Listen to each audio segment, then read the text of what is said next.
Right. Is that about right? Nietzsche's right. Nietzsche's aim is to undermine morality. I mean, his most famous book on the subject, The Genealogy of Morality, is called The Polemic. And it's a polemic whose aim is to tell us things about how we arrived at our moral beliefs. But the things he's trying to tell us are supposed to shake us out of our conviction that we ought to accept those beliefs. So, I mean, so does that mean then, so you said Nietzsche's aim is to undermine morality. So does that mean that we shouldn't be moral? I mean, we should just, how should we live in the absence of more? I just want to know a little bit more about what the morality is that he's trying to undermine. And once it's undermined, what's supposed to be left? Just anything goes? I mean, what's the story here? Well, those are the big questions that Nietzsche's work sets us. Let's take the first part of that. That is, what's he trying to undermine? And he describes the target a lot of different ways. He often speaks about Christian morality, what we would now call Judeo-Christian morality, the famous morality of the Judeo-Christians. He sometimes talks about philosophical views about morality, Kant's utilitarianism, and so on.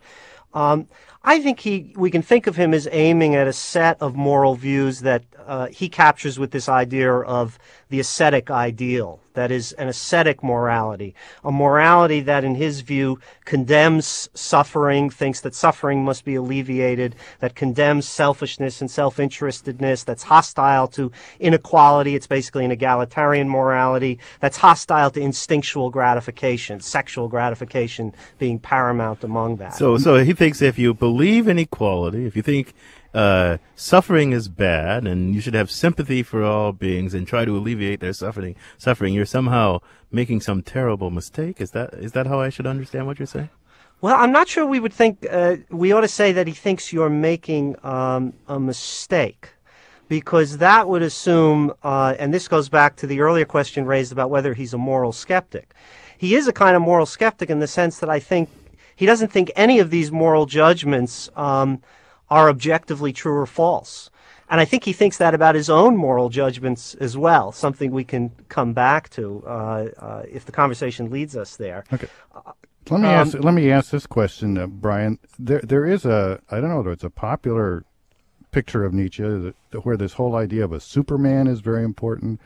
And I know Dostoevsky's Crime and Punishment, the idea that the really exceptional person shouldn't be bound by moral principles. A lot of people find this pretty disturbing and not very attractive. That doesn't sound like it was a central Nietzschean point from what you've told us.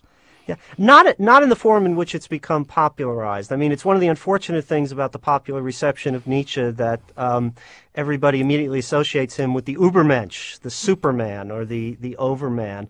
In fact, the character of the Übermensch appears centrally in only one of Nietzsche's books, though it's one of his most famous, Thus Spoke Zarathustra. But in every book he wrote subsequent to that, including his Genealogy, Beyond Good and Evil, and many other famous works, he never mentions that idea again. It simply drops out of the corpus. But doesn't he mention, I mean, he mentions the noble spirits and all that stuff time and time again, and the person of higher qualities who shouldn't be taken in and governed by this herd morality that's trying to bring him down kind of thing. And that's absolutely right. I think there's no question, and this brings us back to the question, what's wrong with that morality that we were just talking about?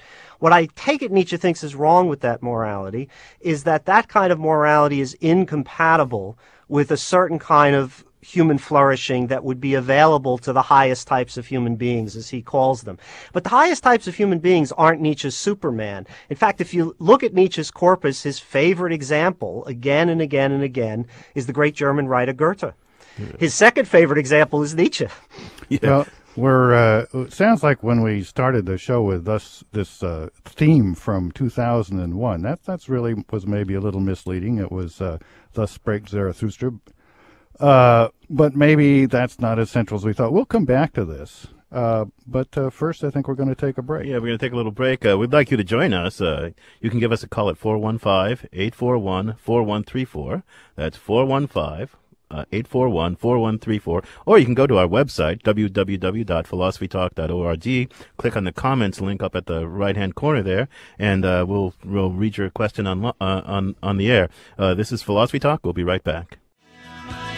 Superman, and I can do anything. I'm sure all you Nietzscheans out there will recognize REM from their album Life's Rich Pageant, I Am Superman. Actually, I am John Perry, and this is Philosophy Talk, the program that questions everything. Except your intelligence, and I'm Ken Taylor. Our guest is Brian Leiter, professor of law and philosophy from the University of Texas at Austin. We're talking about Nietzsche's views about the origin of morality. We'd like you to join our conversation.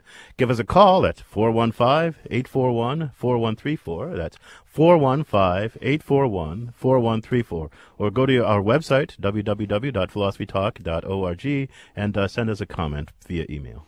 Here's some questions for you to ponder. Where does morality really come from? Is it just a confidence game imposed by the weak on the strong? Or are Nietzsche's views wrong-headed, morally repugnant, and best forgotten? Yeah. So, Brian, I'm going to talk more about this supposed destructiveness of morality. I mean, I think of morality as a thing that enables people to live together and therefore have common flourishing. Tell me more about why Nietzsche thought that, as it were, the herd morality, as he liked to dismissively call it, was so destructive to the higher types. Yeah. Well, I think that is the crucial thing to emphasize, that Nietzsche is worried about the effects of morality on certain people. He's not necessarily seeking, at least not in my view, a sort of general moral revolution in society as a whole. I take it what he's worried about is that somebody couldn't be Goethe, somebody couldn't be Beethoven, somebody couldn't be Nietzsche if they structured their life around a set of moral imperatives about altruism, always do for others. If they viewed happiness, as utilitarians do, as the highest goal. Nietzsche's thought is that to be a great creative genius, and that is, I think, ultimately, clearly his favorite example of the sort of higher human beings he's interested in, to be that kind of person, you can't be a hedonist, and you also can't be an altruist. And we could go on and on with other examples. That sounds pretty plausible, and maybe to have the Goethes and Nietzsche's, it's worth having that insight. But sometimes he talks more like he's talking about the aristocrats versus the masses. I think somewhere he says, maybe in Beyond Good and Evil, the notion of equality and of taking another person's interest as equal to your own, that applies among the aristocrats. It was never intended to apply between them and the rest of us, riff-raff. Yeah. Well, he doesn't quite say it wasn't intended to apply, but he certainly makes the historical point. And this is, in a way, the subject of the first essay of Nietzsche's Genealogy of Morality. He makes the historical point that that moralities can be traced back to their origins in certain sorts of social classes.